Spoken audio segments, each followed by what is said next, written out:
येशूने म्हटले, तुम्ही शास्त्रलेख शोधून पाहता, कारण त्यांच्याद्वारे तुम्हाला सार्वकालिक जीवन प्राप्त होईल असे तुम्हाला वाटते, आणि तेच माझ्याविषयी साक्ष देणारे आहेत.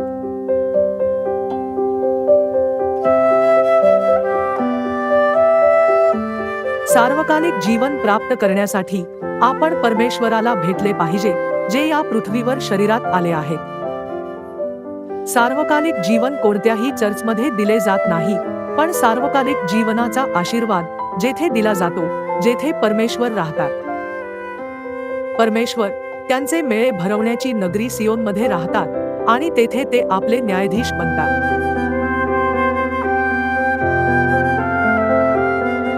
साप्ताहिक सण, शब्बात दिवस आणि वार्षिक सण, 3 वेळातील 7 सण, वल्हांडण, बेखमीर भाकरीचा सण, प्रथम फळाचा सण, सप्ताहांचा सण, रणशिंगे फुंकण्याचा सण, प्रायश्चित्ताचा दिवस आणि मांडवाचा सण हे सियोनमध्ये देण्यात आलेले सार्वकालिक जीवनाचे सत्य आहे.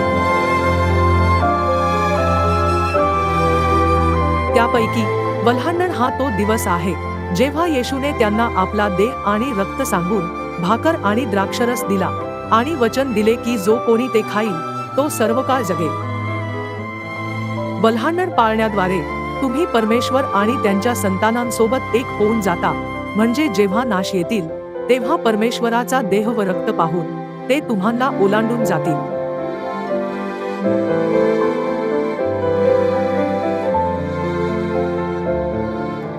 परमेश्वराने म्हटले, तू माझा आहेस. अग्नी तुला पोळणार नाही आणि नद्या तुला बुडवणार नाहीत. परमेश्वराने नाश आणण्याचे कारण हे आहे की लोकांनी परमेश्वराच्या वचनाचा त्याग केला आहे. तुम्ही फक्त तेव्हाच वाचले जाऊ शकता जेव्हा तुम्ही जीवनाचा मार्ग शिकवणाऱ्या आणि जीवन देणाऱ्या परमेश्वराच्या वचनाचे पालन करता.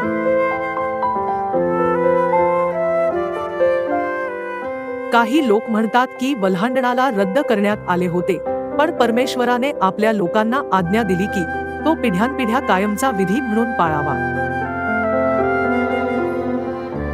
येशूने वधस्तंभावरील आपल्या मृत्यूच्या अगदी अगोदर वल्हांडणाला आपली इच्छा म्हणून सोडले,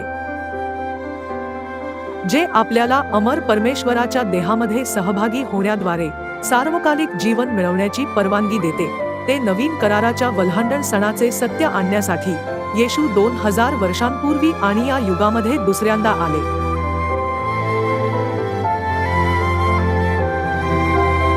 आपण ख्रिस्त आंसांगहोम बद्दल प्रचार केला पाहिजे, ज्यांनी आपल्यासाठी नवीन कराराचा वल्हांडण आणला आणि इतरांना त्याच्यावर विश्वास ठेवण्यासाठी मार्गदर्शन केले पाहिजे.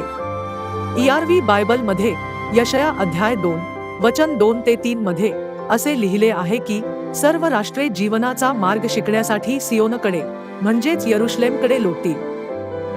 या वचनानुसार सर्व राष्ट्रे कबुतराप्रमाणे कोरियाकडे उडत आहेत.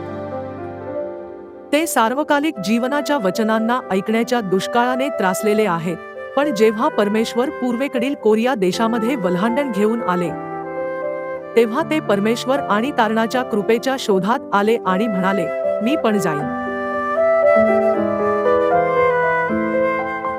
नोहाच्या वेळी असे म्हटलेले होते, तारवात प्रवेश करा, आणि आता असे म्हटलेले आहे, नाश येण्यापूर्वी सियोनकडे पळा. सियोन तारणाचे सर्वात सुरक्षित तारू आहे. आपण सियोनमध्ये राहणाऱ्या परमेश्वराला शोधले पाहिजे.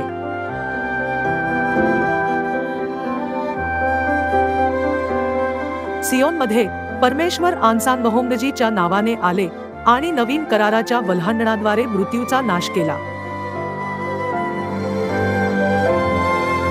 लोक सार्वकालिक जीवनाचे सत्य आणणाऱ्याची वाट पाहत आहेत, आणि परमेश्वर बायबलमध्ये लपविलेले जीवनाचे सत्य म्हणजे वल्हांडण घेऊन सियोनमध्ये आले. म्हणून आपण किती धन्य आहोत. या आपण पुष्कळ लोकांना सियोनमध्ये दिलेल्या आशीर्वादांबद्दल प्रचार करू, म्हणजे त्यांचे तारण होईल. मानवी जीवन धुके आणि पहाटेच्या दहिवरासारखे आहे, जे क्षणार्धात प्रकट होतात आणि नंतर अदृश्य होतात. तरीही आपल्या जीवन काळात आपण परमेश्वरावर विश्वास ठेवला पाहिजे आणि तारणाची तयारी केली पाहिजे. जर आपण प्रचार केला नाही तर तारणाची सुवार्ता कोण ऐकू शकेल? ते सियोनमध्ये कसे प्रवेश करू शकतील? परमेश्वराच्या वतीने त्यांना जागृत करण्याची जबाबदारी आपली आहे. ते सत्य ऐकल्यानंतर येवोत की ना येवोत हे त्यांच्या विचारांचे फळ आहे. आपल्यासाठी आपण आपली जबाबदारी पूर्ण केली पाहिजे. परमेश्वराने म्हटले, चांगल्या गोष्टींची तारणाची सुवार्ता सांगणाऱ्यांचे चरण किती मनोरम आहेत. अगदी परमेश्वर देखील स्वतः आपल्या हरवलेल्या संतानांना शोधण्यासाठी स्वर्गातून या पृथ्वीवर आले आणि आपल्या स्वर्गारोहणापूर्वी त्यांनी आपल्याला नवीन कराराच्या वल्हांडणाचा म्हणजेच तारणाच्या बातमीचा, जी त्यांनी परमेश्वराचे सण भरवण्याची नगरी सियोनला दिली, परिश्रमपूर्वक प्रचार करण्यास सांगितला, म्हणजे आपण सार्वकालिक जीवन मिळवू शकू आणि नाशापासून वाचू शकू. काम करणारे आपल्या कामाच्या ठिकाणी, विद्यार्थी आपल्या शाळेमध्ये, सैनिक आपल्या लष्करी तळावर आणि इतर आपल्या शेजाऱ्यांना, या आपण पुष्कळ लोकांना सियोनमध्ये आणण्यासाठी आणि त्यांना तारणाकडे घेऊन जाण्यासाठी परमेश्वराच्या वचनाचा त्वरित प्रसार करूया. मला आशा आहे की तुम्ही हे मिशन पूर्ण करण्याद्वारे परमेश्वराकडून पुष्कळ प्रेम आणि पुष्कळ पुरस्कार प्राप्त कराल.